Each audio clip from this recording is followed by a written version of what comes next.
वो तो सीधे बोले कि इनको हराने में, हम तो चुनाव में खड़े नहीं थे। लेकिन यदि हमारे पैनल की बात की जाए तो उसको हराने में उनकी प्रमुख भूमिका रही। यही भ्रष्टाचारी व्यक्ति अपने दामाद को भी शान दिए, ये मुजफ्फरपुर से प्रतिनिधि बना करके ले आए, जबकि इनको कानून ही पता नहीं था कि व्यापार मंडल में कोई भी व्यक्तिगत मेंबर नहीं हो सकता है। फर्जी तरीके से अपने दामाद को एक व्यापार मंडल में प्रतिनिधि बना करके बिस्कोमान के इलेक्शन में लाए, उसको अध्यक्ष के लिए लड़वाने के लिए। लेकिन चूंकि इनको कहीं से अनुमति नहीं मिला, इसलिए अपने दामाद को नहीं लड़वाए। दामाद इनका फर्जी तरीके से है। फर्जी तरीके से अगर आप प्रोफेसर बने हैं तो ये सभी बिहार के लोगों को पता है। जिस कॉलेज में ये पढ़ाने जाएंगे तो छात्रों को क्या पढ़ाएंगे?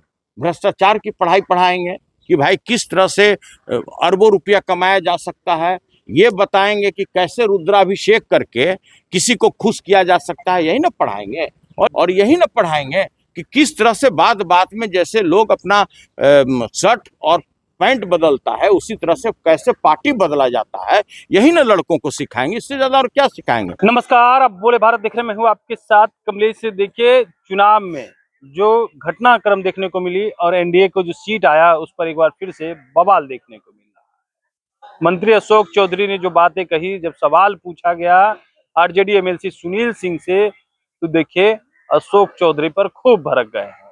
कह रहे हम तो चुनाव में खड़ा नहीं हुए थे।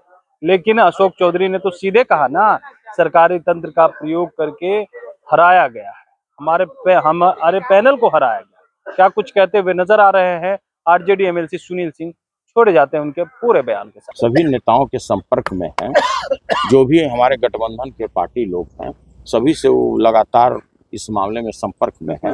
इस सवाल का जवाब उन्हीं से लिया जाए तो ज्यादा बेहतर होगा। एक चीज आपने कहा, जिस तरह से आपको हराने के लिए, यानी कि आप मानते हैं कि सरकारी तंत्र का अशोक चौधरी ने इस्तेमाल किया और तब आपको हराया? उन्होंने तो खुद इस बात को स्वीकार किया कि इनके पैनल को हराने में मेरी भूमिका रही है। वो तो सीधे बोले कि इनको हराने में, हम तो चुनाव में खड़े नहीं थे।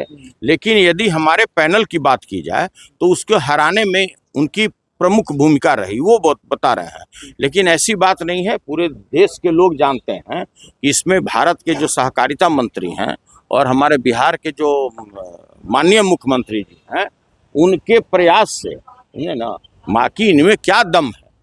ये तो फर्जी तरीके से, हम तो वो बात बोलना नहीं चाहते, इसलिए कि जो भी बेटा या बेटी हो या दामाद हो, वो हमारा भी एक तरह से उसी रिलेशन में लगेगा और उसका हम पोल नहीं खोलना चाहते हैं। यही भ्रष्टाचारी व्यक्ति अपने दामाद को भी शान दिए, ये मुजफ्फरपुर से प्रतिनिधि बना करके ले आए, जबकि इनको कानून ही पता नहीं था कि व्यापार मंडल में कोई भी व्यक्तिगत मेंबर नहीं हो सकता है। और फर्जी तरीके से अपने दामाद को एक व्यापार मंडल में प्रतिनिधि बना करके बिस्कोमान के इलेक्शन में लाए, उसको अध्यक्ष के लिए लड़वाने के लिए। लेकिन चूंकि इनको कहीं से अनुमति नहीं मिला, इसलिए अपने दामाद को नहीं लड़वाए। दामाद इनका फर्जी तरीके से है। आप सभी लोग जानते हैं कि वर्ष 2008 के बाद किसी भी राज्य के व्यापार मंडल में कोई व्यक्तिगत मेंबर नहीं हो सकता है। व्यापार मंडल का मेंबर मात्र समिति होता है। और ये सब कानून तो ये जानते नहीं है। तो चूंकि अब तो भाई प्रोफेसर हो गए, तो ये तो भविष्य खराब करने के लिए आए हैं। जिस कॉलेज में ये पढ़ाने जाएंगे तो छात्रों को क्या पढ़ाएंगे? भ्रष्टाचार की पढ़ाई पढ़ाएंगे कि भाई किस तरह से अरबों रुपया कमाया जा सकता है, ये बताएंगे कि कैसे रुद्राभिषेक करके किसी को खुश किया जा सकता है, यही ना पढ़ाएंगे। और ये क्या पढ़ाएंगे? और यही ना पढ़ाएंगे कि किस तरह से बात बात में जैसे लोग अपना शर्ट और पैंट बदलता है, उसी तरह से कैसे पार्टी बदला जाता है, यही ना लड़कों को सिखाएंगे। इससे ज्यादा और क्या सिखाएंगे? इसलिए मेरा हाथ जोड़ करके माननीय मंत्री जी से, मेरे बड़े भाई हैं, मेरे दिल में बसते हैं, तो भाई उनसे हम आग्रह करते हैं कि किसी गरीब दलित का जो आपने हक छीना है प्रोफेसर बनकर, अभी भी अगर सुबुद्धि हो तो आप उस पद से इस्तीफा दे दीजिए और वो गरीब दलित लड़का, उसको आप जो मेरिट वाला है उसको मौका दीजिए। फर्जी तरीके से अगर आप प्रोफेसर बने हैं तो ये सभी बिहार के लोगों को पता है।